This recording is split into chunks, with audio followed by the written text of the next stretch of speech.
لیکن ہماری حیرت کی اس وقت انتہا نہ رہی جب ہمارے ساتھ کے ساتھ مطالبات مان لیے گئے۔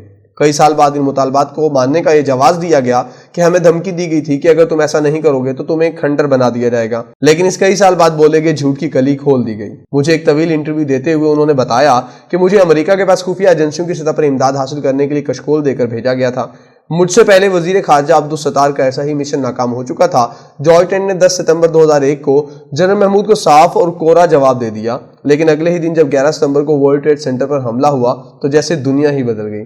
ٹھیک ایک دن بعد جب جارج ٹینٹ سے اس آنے کے بارے میں افسوس کرنے CIA ہیڈ کوارٹر گئے تو کہتے ہیں کہ یوں لگتا تھا کہ جیسے وہ کشکول جو میں پاکستان سے ہاتھ میں لے کر گیا تھا اب امریکیوں کے ہاتھ میں آ گیا ہو۔ امریکی سوال کر رہے تھے کہ آپ ہماری کیسے اور کہاں تک مدد کر سکتے ہیں۔ کسی چھوٹے سے چھوٹے امریکی اہلکار نے بھی ہمیں کبھی دھمکی نہیں دی، بلکہ ان کا رویہ ہی ملتجیانہ سا تھا کہ ہم ان کی اس عالمی شرمندگی کو مٹانے میں ان کا کتنا ساتھ دے سکتے ہیں۔ رپورٹ ہماری کارکردگی بتاتے ہوئے اس کا آغاز جنوری 2002 کی تقریر سے کرتی ہے جسے وہ دہشت گردی کے خلاف جنگ میں ایک سنگ میل بتاتی ہے۔ اس تقریر میں پہلی دفعہ پاکستانی معاشرے کو ایک مذہبی شدت پسند اور عدم برداشت والا معاشرہ ثابت کیا تھا اور ساتھ ہی امریکہ کو اپنی وفاداری دکھانے کے لیے لشکر طیبہ اور جیش محمد جیسے گروہوں پر پابندی لگا دی تھی۔ ان دونوں گروہوں کا افغانستان سے کوئی تعلق نہیں تھا بلکہ تو کشمیر جہاد کے لیے سرگرم عمل تھے۔ اس تقریر سے ایک ماہ پہلے ہی افغانستان میں امریکہ اپنے قدم جما چکا تھا اور امریکی حکام کے مطابق القاعدہ اور دیگر مجاہدین نے اپنا مرکز تیزی سے پھیلتے ہوئے شہر کراچی کو بنا لیا تھا۔ اس تقریر کے بعد پاکستان میں FBI اور CIA کے اہلکاروں کو پاکستان میں افواج پاکستان کے ساتھ شانہ بشانہ ایسے غیر ملکیوں کو پکڑنے کی اجازت دے دی جو افغان جہاد میں شریک تھے اور یا وہ پاکستانی جن پر سہولت کاری کا شک تھا۔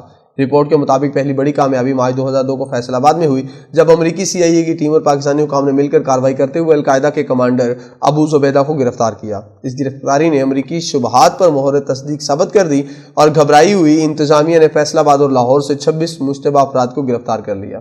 اب ایک سلسلہ شروع ہو گیا۔ لشکر طیبہ اور جیش محمد جن پر پابندی لگائی گئی تھی ان کے اہم افراد کو 8 جون 2002 کو گرفتار کیا گیا۔